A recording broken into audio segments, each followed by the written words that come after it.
Morning, everybody. Happy Monday. It's the warm up for today. What do you think for these diamonds? I'd like to go with about 45 and 14 here. Again, this top part is the product. What's the bottom part called? The answer to an addition problem. It's a sum. Okay. And then let's go with 36 and let's get creative here and go 20 there. Let's go 24 and 11 and 24 and 10. Okay, here's what you need to do. Just like always, you're going to copy these down. Remember, you're making a factor tree first on these, and then you take those numbers at the bottom that you circled and make them into a multiplication problem to get your prime factorization. Okay, but wait, there's more, right? What you want to do on these, I'm giving you a basic fact, and you are going to come up with the 7 free ones. Remember, it's buy one, get 7 free. That is a deal. Get your credit cards ready and order now, right? All right, so go do those. You're going to find the 7 free ones on each of these. Right after you learn that one fact, you get 7 for free. And then when you're done or you get stuck, you're going to come back. Okay, I'll see you in a little bit. Welcome back, everybody. Hope everybody got all the answers on this one. I think this is one of those warm-ups where we're getting close to having you get all the answers, right? What two numbers have a product of 45 and a sum of 14? Oh, 9 times 5 is 45. 9 plus 5 is 14. 36 and 20 gets a little tricky, right? 6 times 6 is 36. But when you add, you get a sum of 12, right? And then I think 4 times 9, and I get 13. It's still not there. What works here is, you know how 4 times 9 worked? I can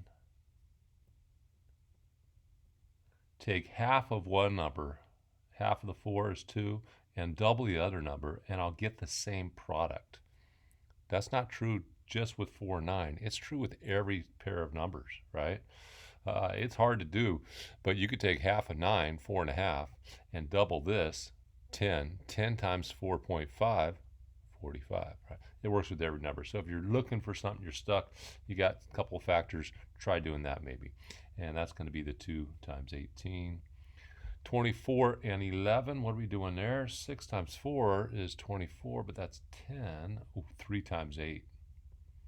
And what did I just say over here? It's going to fit there, right? 6 and 4. And why does 4 and 6 work? Why is 4 plus 6 the same as 6 plus 4, and 4 times 6 the same as 6 times 4? We call that commutative, right? All right, this is even, so I know 2 goes into it. 38 is not one of those common numbers that you're looking for factors of, right? And this is at 2 times 19. Now 2 is prime, okay? So I'm circling it. And 2 is unique in the sense of it, when we're talking about prime numbers. It's the smallest prime number. You say, well, what about 1? 1 is not prime or composite. It's a sort of a weird classification by itself. So 1 is technically not prime. 2 is the smallest prime number. What else is unique about it? It's the only prime number that's even. And that makes sense because 2 goes into every other even number, right? 2, 4, 6, 8, 10, 12. Those are your 2s, right? 19 is actually prime. Nothing goes into it except for 1 in itself. So your prime factorization for 38 is just 2 times 19. 39, is that prime? Well, 2 doesn't go into it. It's not even. Now, what's the trick with 3s? Remember, you add the digits. What's 3 plus 9? 12. Does 3 go into 12? Yes. So 3 goes into 39. How many times? Well, 3 10s and 3 1s. 13. Okay. I've circled the 3 because it's prime, and 13 is also prime. So your prime factorization of 39 is just 3 times 13. How about 40? All sorts of choices here. I know that 5 goes into it because it ends in a 0, right? 5 times 8. And I'm going to circle that 5, and the 8 is 2 times 4, and the 4 is 2 times 2, and I circle those. Now remember, when you go get your prime factorization, they want these in order from least to greatest. So I'm going to do these 3 2's first. 2 times 2 times 2 times 5. And if you want to rewrite that, combining those 2's, 2 times 2 times 2, that's the same as 2 to the 3rd power times 5. You want to do something fun? Learn how to say these words. When you write your prime factorization using exponents, that's called prime factorization in exponential form. And you know what's fun? When your mom comes to pick you up from school, or you're sitting around the dinner table and mom or dad, you know how they say, well, what'd you learn today? And a typical middle school response is nothing. Instead of saying nothing, say, I learned that the prime factorization of 40 in exponential form is 2 to the 3rd power times 5. Pass the ketchup. Your mom or dad will be floored. But you got to do it kind of like nonchalant, right? You got to say it like it's no big deal. But the only way to do that is to practice saying those words. So when you're doing these warm-ups, say prime factorization. Say exponential form. Okay? The more you say it, the more you understand what it means, the more casual you can say it when you play that trick on mom or dad. Okay, 41, what goes into it? Well, 2 doesn't, it's not even. 3 doesn't, because 4 plus 1 is 5. I don't have to check 4 because I already checked 2. So once I check 2, if 2 won't go into it, I don't have to check any other even number. 5 won't go into it because it doesn't end in a 5 or 0. Boy, 6 I don't have to check, right? Because of 2. 7, you know what the trick with 7s is? There is no trick, you got to divide. Now, do I have to check every single number all the way up to 41? No. Here's the kicker. Here's the rule that'll allow you to stop checking after a while and not work so hard. Okay? When you get to a number, I got to 7 and it didn't work, and that number times itself, so 7 times 7, is bigger than the number you're looking, you're done. 7 times 7 is 49. So I'm done. I can say with certainty that's prime. All right? When I got to 5, 5 times 5 is 25. Is 25 greater than 41? No. So 5 I had to keep on checking, right? And you'll notice the numbers that you're checking to see if they go into numbers, to see if they're prime, you're checking prime numbers. So 2, 3, 5, 7. What's the next number I'd have to check if I had to keep going? 11, right? Because 8, 9, and 10 are not prime. They're composite. So this is your factor tree for 41. I call it a factor seed. Get it? Tree, seed. All right, here we are.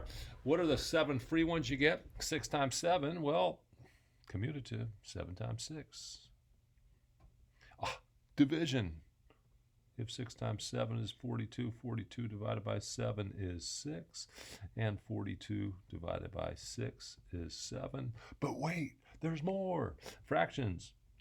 Remember, 42 sixths equals 7, and 42 sevenths equals 6, right? And 7 over 42 equals 1/6, and 6 over 42 equals 1/7. Boom. Buy 1, get 7. Okay, 4 times 8, you're doing 8 times 4 is also 32. 32 divided by 4 is how much? Yep. And 32 divided by 8 equals 4. But wait, there's more. Fractions. 32 fourths equals 8. And 32 eighths equal 4. And 4 over 32 is the same as 1/8. And 8 over 32 is the same as 1/4. Okay, 3 times 6 is the same as 6 times 3. 18 divided by 3 equals 6. 18 divided by 6 equals 3. But wait, there's more. What about the fractions? 18/6 is the same as 3. And 18/3 is the same as 6. And 3/18 is the same as 1/6. And 6/18 is the same as 1/3. 4 times 5 is the same as 5 times 4. Oh, but wait, there's more. Don't forget about the division. 20 divided by 4 equals 5.